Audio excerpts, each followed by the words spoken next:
Lucas, primeiramente, muito obrigado pela sua participação aqui no Informativo, seja muito bem-vindo. E eu gostaria de iniciar nossa entrevista te perguntando: o que são as calorias e como elas são medidas? Primeiramente, obrigado pelo convite. As calorias, elas são a unidade de energia que o alimento possui. Tá? Então, basicamente, os macronutrientes que fornecem essas calorias, que são as proteínas, os carboidratos e os lipídios.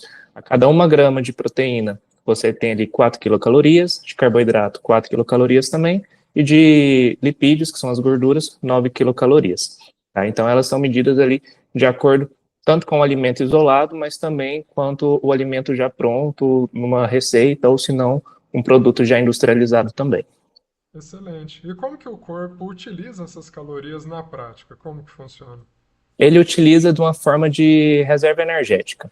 Tudo que você consome, o seu corpo ele vai transformar em energia.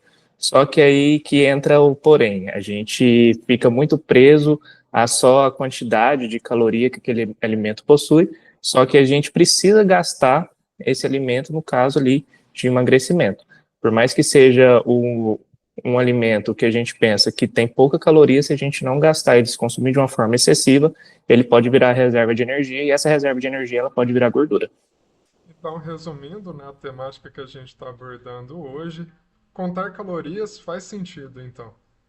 Faz sentido em algumas partes. Vamos supor que você vai comer um biscoito, aqueles biscoitos de água e sal com café. Se você for consumir só aquilo ali, você vai estar ingerindo uma quantidade bem grande de calorias e logo, logo você está com fome. Então é mais saudável você ingerir uma quantidade de, por exemplo, uma tortilha com frango, requeijão e um copo de suco, que vai ter basicamente as mesmas calorias, só que você vai ficar saciado por mais tempo. Então depende muito do ponto de vista. Às vezes a gente está consumindo um alimento ali que ele tem uma caloria menor, só que ele vai gerar pouca saciedade, você vai sentir fome mais vezes e nisso você vai sentir a necessidade de se alimentar de novo.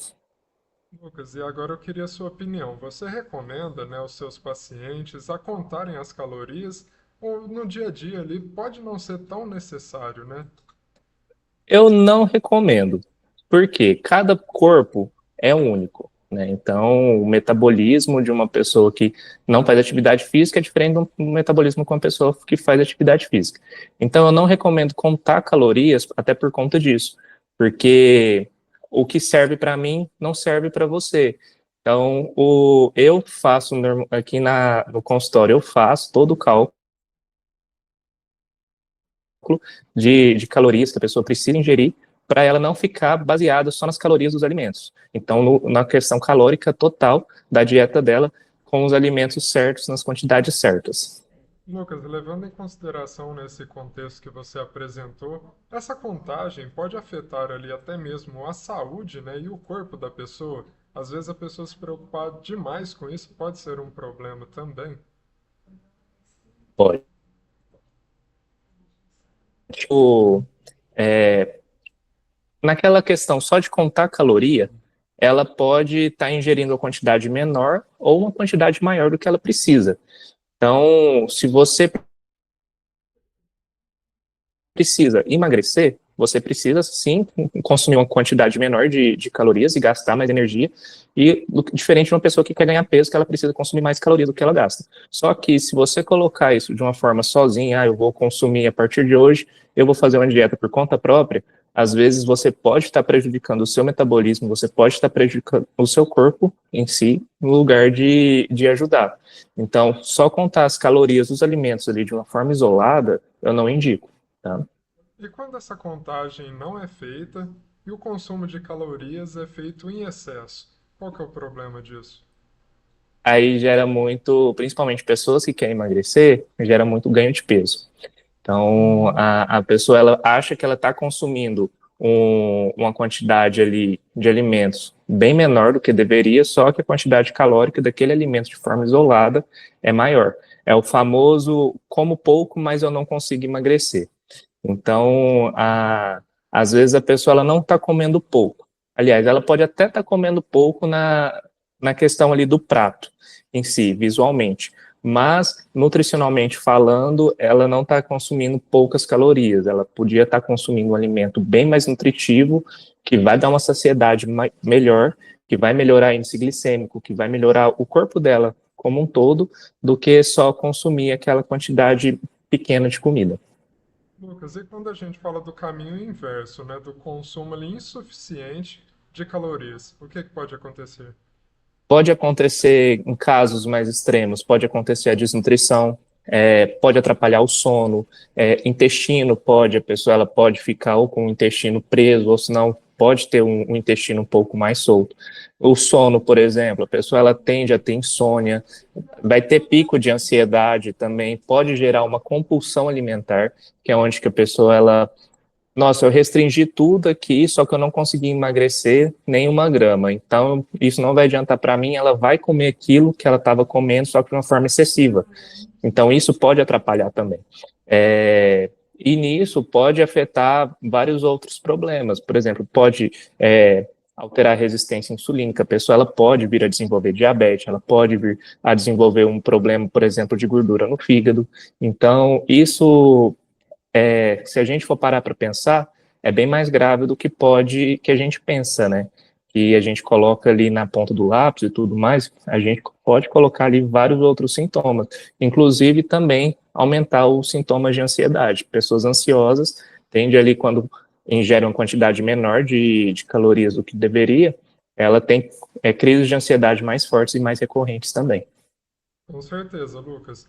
E pegando esses dois exemplos, né, do consumo em excesso e do consumo insuficiente, como que um profissional, né, como você, um nutricionista, pode ajudar nesses momentos? Nesses momentos, a gente faz a anamnese toda completa. A gente pega histórico familiar, se a pessoa ela faz atividade física, se não faz, se trabalha em pé, se trabalha sentado. A gente faz realmente uma anamnese, por isso que as consultas elas costumam demorar mais ou menos uma hora, porque a gente pega realmente a ficha completa da pessoa, e nisso a gente faz os cálculos de como que aquela pessoa ela se movimenta, qual que é o gasto que ela já tem ali durante o dia para o corpo dela sobreviver, para o corpo dela ficar em pé, e qual que é o gasto extra que ela tem, por exemplo, uma atividade física, uma caminhada que ela faz, e a gente faz um cálculo ali para a gente saber qual que é a quantidade de calorias que ela precisa ingerir por dia, não para não ultrapassar e também não colocar uma quantidade pequena, para ela conseguir atingir os objetivos ali sem prejudicar a saúde, pelo contrário, só melhorar a saúde dela. Lucas, agora eu queria que você desse algumas dicas, né, de alguns alimentos. Quais são ali os melhores alimentos, né, que podem ajudar em uma dieta, né, que não tenham muitas calorias e que sejam nutritivos?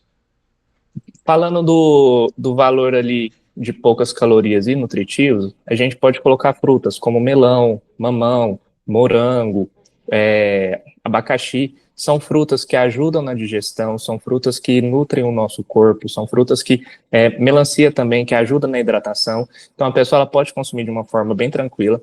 Se for num processo ali de emagrecimento, evitar frutas como abacate, açaí, que são frutas mais calóricas, proteínas magras, como frango, patinho, o lombo suíno também, ele entra ali como umas proteínas magras, fibras, aveia, chia, psyllium, linhaças, ajudam bastante por conta que geram a saciedade. Então, nisso também controla o índice glicêmico, melhora a saúde intestinal e com isso melhora o fator até de sono, de ansiedade, e fugir daqueles alimentos tipo prontos já, fast food, pizza, sanduíche, porque muita gente pensa que os vilões são os carboidratos, só que não, os carboidratos a gente precisa dele para o seu corpo se manter em pé. Você precisa dele porque ele te fornece energia. Então, os vilões não são os carboidratos, os vilões são o excesso. Então, se você consome ali uma quantidade muito grande de do que a gente chama de carboidrato vazio, então você vai ter uma quantidade maior de calorias e vai ter uma fome mais fácil também. E isso pode, com o tempo, atrapalhar. Ótimas dicas. E quando a gente fala, né, das pessoas que se interessam por essa contagem, qual que é o melhor caminho? Existe algum aplicativo, algum site, algum local que é mais recomendado para que seja feita essa procura e esse cálculo? Sim, você jogando no Google mesmo, tem o primeiro link que aparece, você joga lá calculadora de calorias ou calculadora de macronutrientes, que aí já aparece lá o link, você já escreve o alimento que você quer saber, que ele te dá por porção, não por medidas caseiras, como copo, colher de sopa, ponta de faca, aí varia muito. Mas se você quer saber, é só você digitar lá, que aí o primeiro link, se eu não me engano, chama calculadora de alimentos mesmo, e aí você clica lá e já vai aparecer para você. Lucas, a gente já está chegando ao final da nossa entrevista. Para a gente encerrar, eu queria que você deixasse um recado para quem nos assiste. Realmente essa contagem, né, como você falou, depende de caso a caso, né? Mas no geral, qual dica final você deixa? A dica que eu dou é não fica preso nas calorias. Se você foi no nutricionista, se ele passou o plano alimentar para você, beleza, ele sabe o que ele está fazendo porque ele não quer prejudicar a sua saúde, pelo contrário, ele está ali para te ajudar. Agora, se você não foi no nutricionista, se você está querendo fazer por conta própria, não fique preso nas calorias dos alimentos. Procure alimentos nutritivos. Igual com essa calculadora de alimentos, você consegue encontrar. Tem até um aplicativo que chama Desrotulando, que é onde a pessoa escaneia lá o código de barra e aparece se aquele aplicativo é bom, se aquele produto é bom ou não.